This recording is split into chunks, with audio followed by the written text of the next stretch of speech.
America 250, let freedom ring.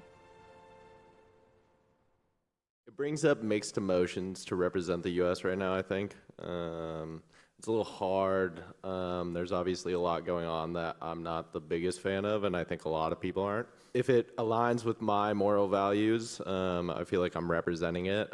Just because I'm wearing the flag doesn't mean I represent everything that's going on in the U.S. Let's be honest. For a young person, it's hard to feel proud of your country whenever it feels like the whole system is rigged against you. Whenever news cycle is just a fresh wave of division and outrage, and every institution that we're supposed to trust seems like it's failing. The government, the courts, education, media. Trust in the federal government has been tanking for decades, but a year-end 2025 poll found that only 17% of Americans trust the government to do what they're supposed to do at the time that they're supposed to do it most of the time. Right? A near record low, but for young people, the numbers are even more stark than they appear. So yeah, it's easy to be cynical. It's easy to believe that patriotism is a lost cause, something for a previous generation that didn't grow up with school shootings or climate crises, or a political system that feels more like a battlefield than it does a forum for open debate, right? They say that Gen Z has the lowest American pride in history. And honestly, it's hard to blame them, right? A multi-year analysis from 2021 to 2025, Gallup poll showed that, only 41% of Gen Z feels proud or mostly proud to be an American. We did an episode on this the other day. I'll link it at the end of the video, right? But even in the comments of that video, right, people question why they should be patriotic.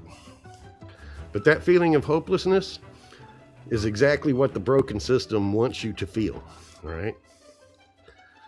What if checking out and giving up and giving in to the anger is the path of least resistance that is purposely designed to keep things exactly the way that they are?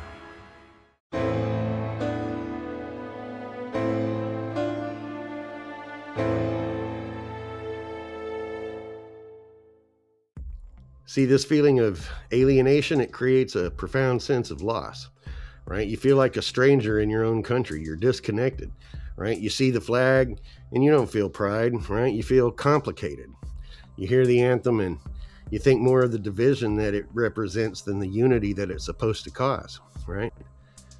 The disillusionment is real, right? It's exhausting. I get it.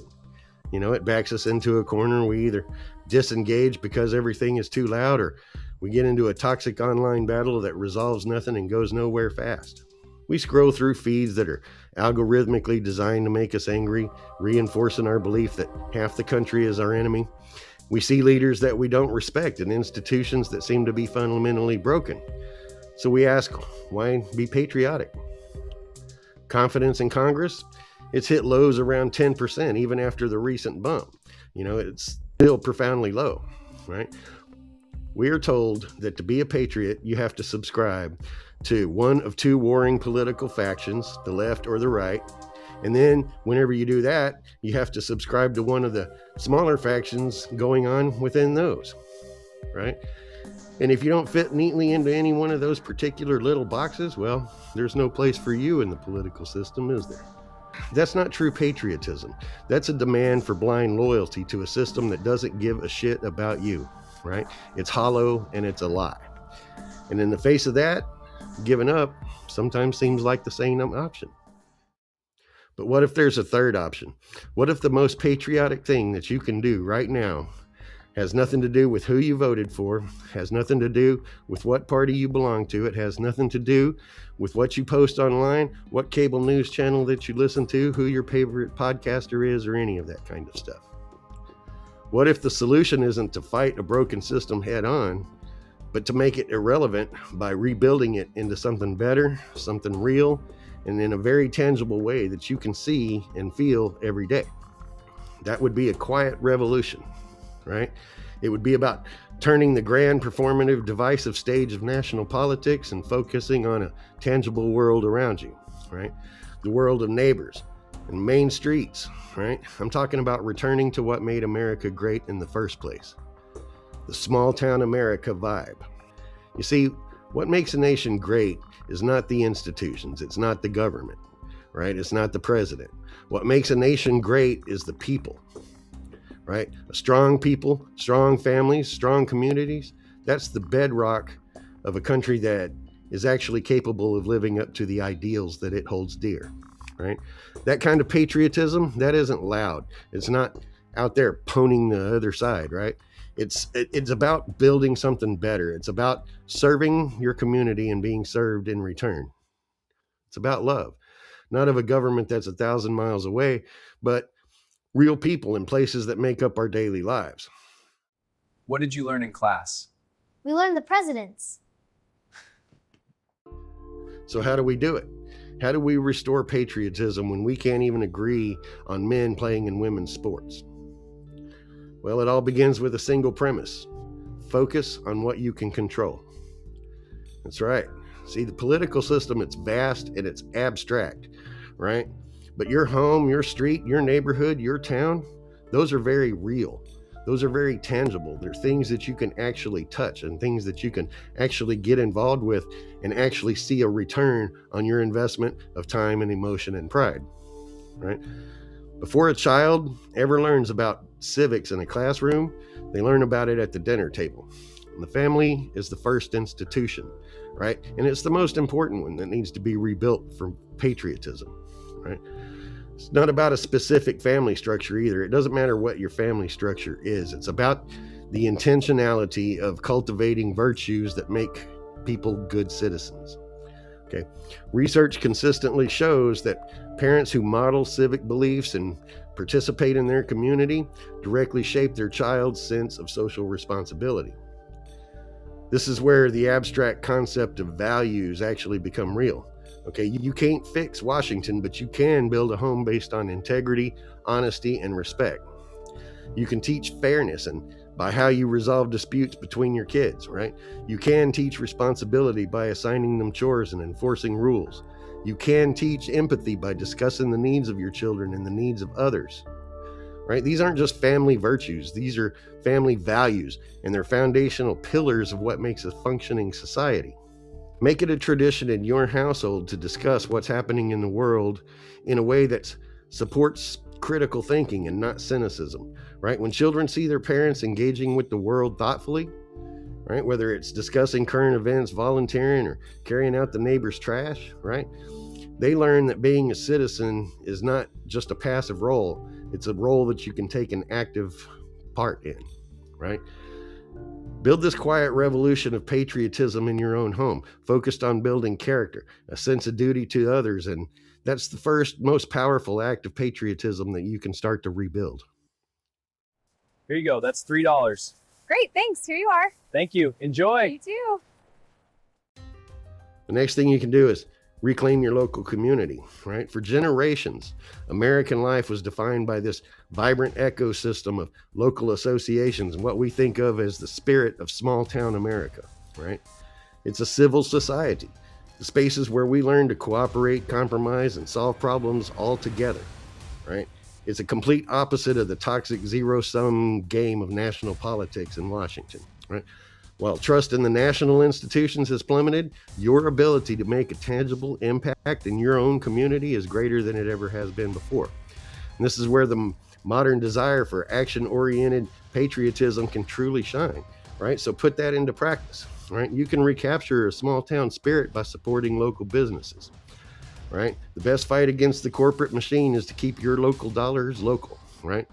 You make your money locally, spend it locally, right? Get to know your neighbors, right? Get to know them, learn to support them, right? This all sounds incredibly simple, but in an era where trust has been failing, right?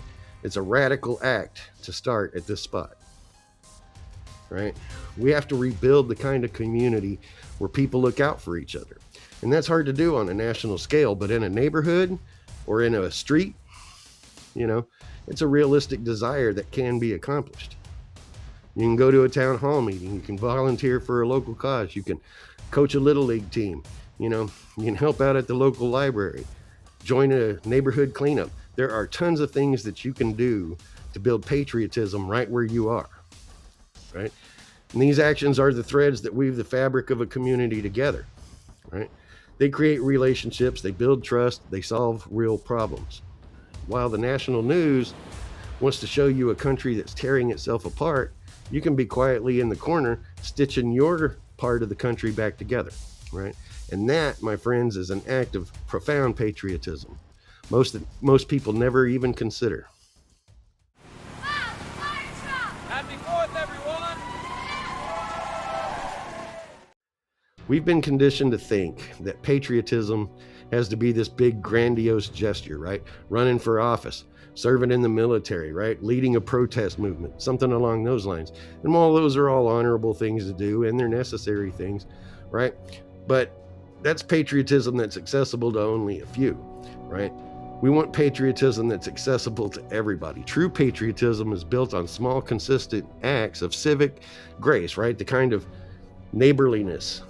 Is that a word, neighborliness? It's the kind of neighborliness that defines our image of a small town America, right? Even if you're in a big city.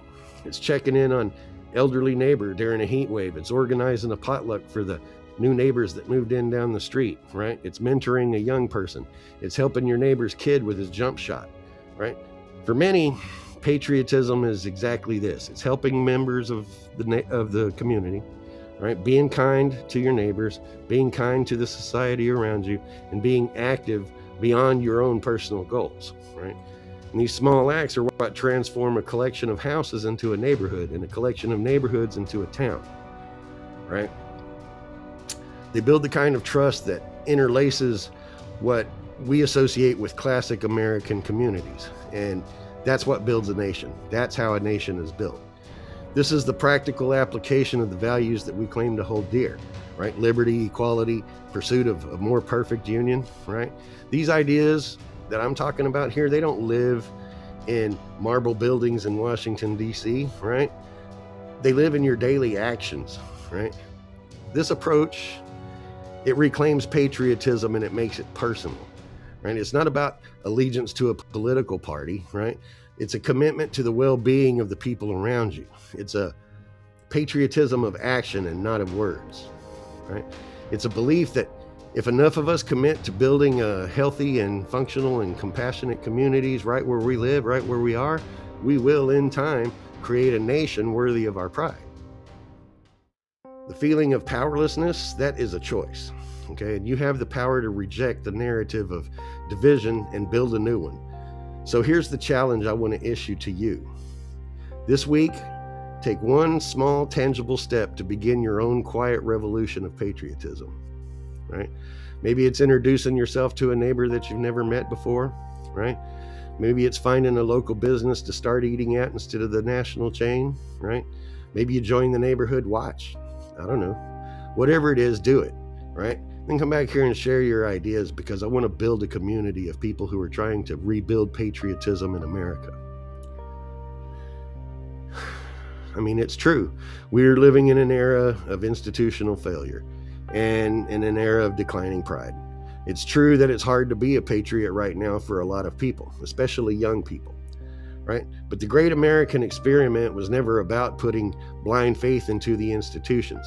It was always about the radical idea that you and me, we the people, have the power and the responsibility to govern ourselves, right? Small town America is the ultimate expression of that idea.